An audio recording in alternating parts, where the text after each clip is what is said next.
देखिए, आज हम लोग हल करेंगे प्रश्न संख्या 13।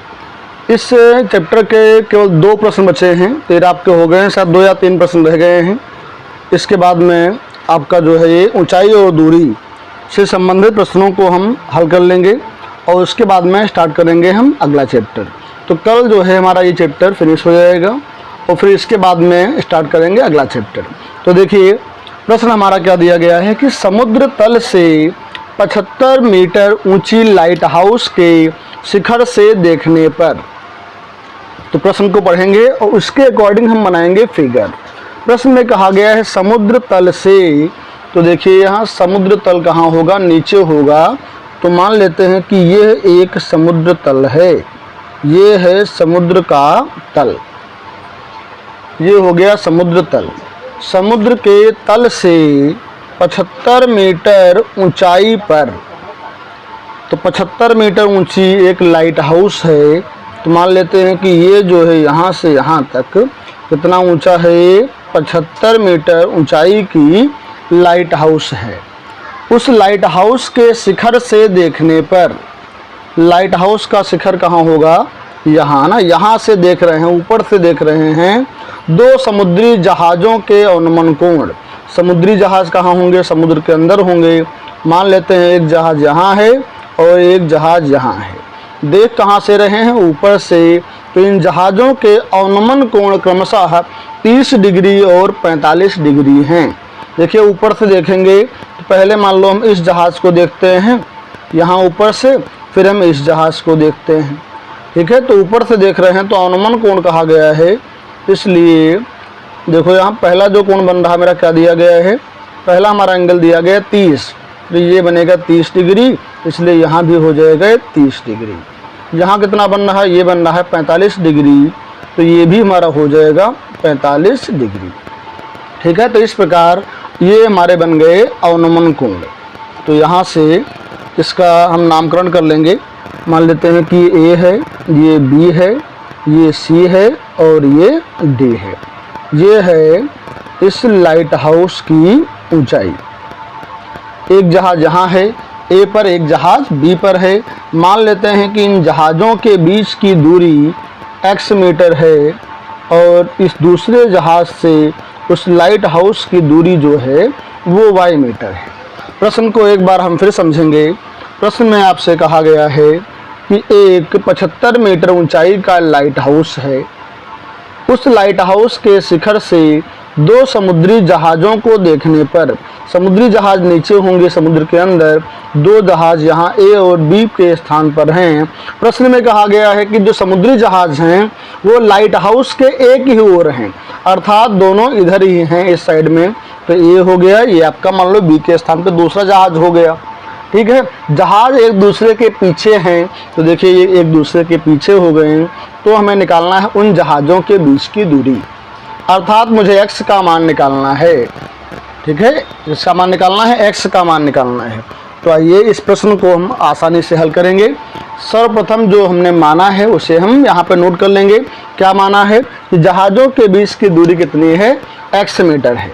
क्या लिखेंगे यहाँ से हम, माना जहाज़ों के बीच की दूरी, माना जहाज़ों के बीच की दूरी, जहाज़ों के बीच की दूरी, जहाज़ों के बीच की दूरी कितनी है, x मीटर है, जो कि हमें ज्ञात करना है, अर्थात हमें x का मान निकालना है।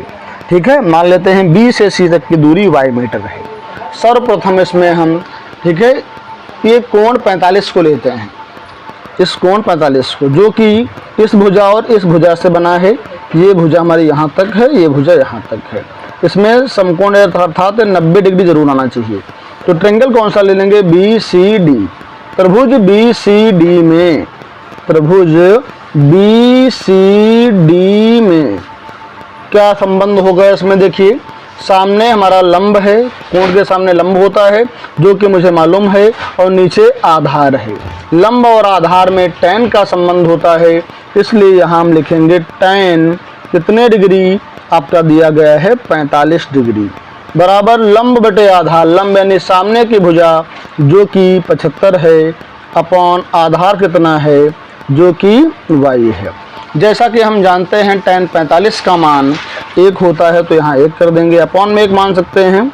इधर हमारा हो गया 75/y, क्रॉस इंटू करेंगे तो y का वंश y आएगा, इधर हो जाएगा हमारा ये 75।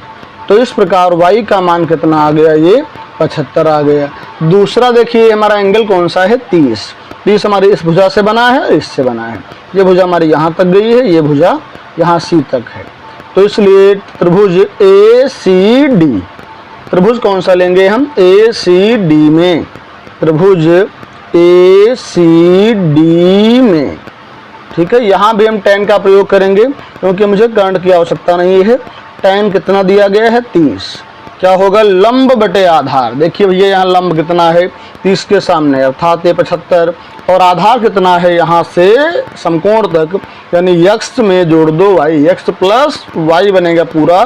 तो यहाँ पे लंब हमारा हो गया 75 और आधार में कितना आया, x प्लस y। tan 30 का मान 1/√3 हो जाएगा, और यहाँ हमारा हो गया भैया 75।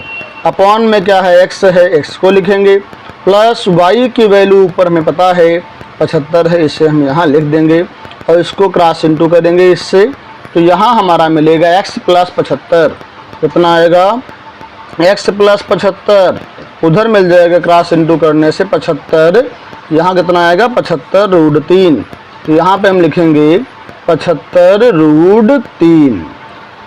अब यहाँ कर देंगे इसका पक्षांतर, तो यहाँ आएगा x बराबर 75√3 माइनस का हो जाएगा 75, इन दोनों में कॉमन ले लेंगे 75, तो यहाँ आएगा आपका √3 माइनस यहाँ बचेगा 1। तो ये x आ गया। जैसा कि हमने माना था कि जहाज़ों के बीच की दूरी ज्ञात करना है, जो कि x थी, अर्थात जहाज़ों के बीच की दूरी क्या हो जाएगी, ये हो जाएगी बीच की दूरी।